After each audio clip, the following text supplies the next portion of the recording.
கலைகளை கற்போம். கலைகளில் பலவிதங்கள் உள்ளன. ஓவியக்கலை, நடனக்கலை, நாடகக்கலை, தற்காப்பு கலை என பல வகைப்படும். அது மட்டுமல்லாமல் கைத்தொழில்களான நெசவு, தையல், சிற்பம் வடித்தல், பானை வனைதல் போன்றவைகளும் நாம் கலை என்றே கூறுகிறோம். நமது கலாச்சாரத்தில் மிக முக்கியமானது கோலம் போடுதல். கோலம் போடுதலும் நமது கலைகளில் ஒன்றாகும். நம் பெண்கள் விசேஷ காலங்களில் கோலம் போடுகின்றனர். யோகாசனம் உலகம் முழுவதும் மிக வேகமாக பரவி வரும் கலை யோகக்கலை. யோகாசனம் நமக்கு அழகு, ஆரோக்கியம், இளமை போன்றவற்றை தரக்கூடியது.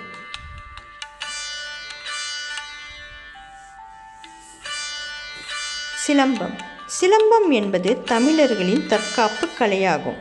இக்கலையை நன்கு பயிற்சி பெற்றவர்களே விளையாட முடியும். இந்த கலையை ஆண்கள், பெண்கள் என்ற இருபாலரும் கற்றுக்கொண்டு விளையாடலாம்.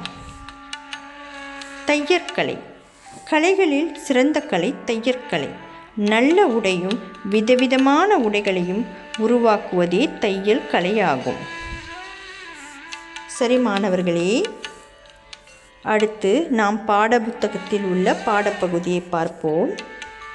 நாம் இதுவரையில் பார்த்த கலைகளான தையற்கலை, கோலம் போடுதல், யோகாசனம், சிலம்பம் போன்ற பல கலைகளின் படங்கள் கொடுக்கப்பட்டுள்ளன.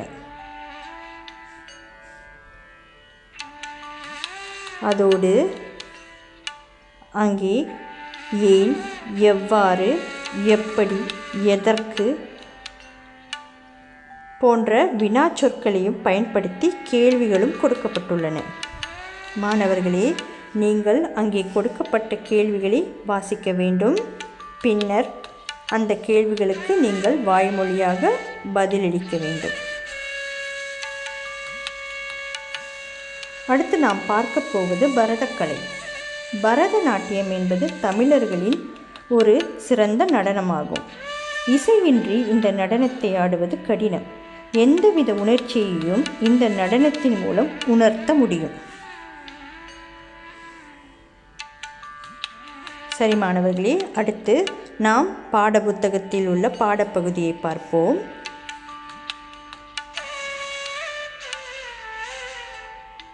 பரதக்கலை நடனக்கலையில் மிகவும் தொன்மையானது பரதக்கலையே. பழந்தமிழர்கள் இக்கலையை கூத்து என்று அழைத்தனர். பரதநாட்டியத்தில் அபிநயம் மிக முக்கியமானதாகும். பாடலில் கூறப்பட்ட கருத்துக்களை முகத்திலும் அங்க அசைவுகளின் மூலமும் காண்பிப்பர். இதையே அபிநயம் என்பர். கைகளால் காட்டப்படும் அசைவுகளை முத்திரை என்பார்கள். வண்டின் உருவம், கிளியின் உருவம், அன்னப்பறவையின் உருவம், நாகப்பாம்பின் உருவம், மானின் உருவம், நீந்தும் மீனின் உருவம் போன்றவை மிகவும் பிரசித்தி பெற்ற முத்திரைகளாகும். பரதநாட்டியத்தை முறையாக கற்றுக்கொள்ள வேண்டும். கற்ற கலையை முறை பிறழாமல் பலர் முன்னிலையில் படைக்க வேண்டும். இதனையே அரங்கேற்றம் என்பார்கள். அரங்கேற்றம் என்பது ஒருவர் பரதக்கலையில் தேர்ச்சி பெற்றவர் என்பதற்கு அங்கீகாரம் வழங்கும் நிகழ்ச்சியாகும். இக்கலை சிந்தனையை சிதறவிடாமல் மனத்தை ஒரு நிலைப்படுத்தும். மேலும் சிறந்த உடற்பயிற்சியும் மகிழ்ச்சியும் ஆகும். தமிழர்களின் பாரம்பரிய கலையான இது மன உளைச்சலையும் போக்கும் வல்லமை பெற்றது எனலாம். அருமையும் பெருமையும் பெற்ற இந்நாட்டியம் உலக மக்களிடையே நல்ல வரவேற்பை பெற்று பிரபலமாகி வருகிறது. சரி மாணவர்களே, நீங்கள் இந்த உரைநடை பகுதியை பிழையற வாசிக்க வேண்டும். மீண்டும் சந்திப்போம். நன்றி மாணவர்களே.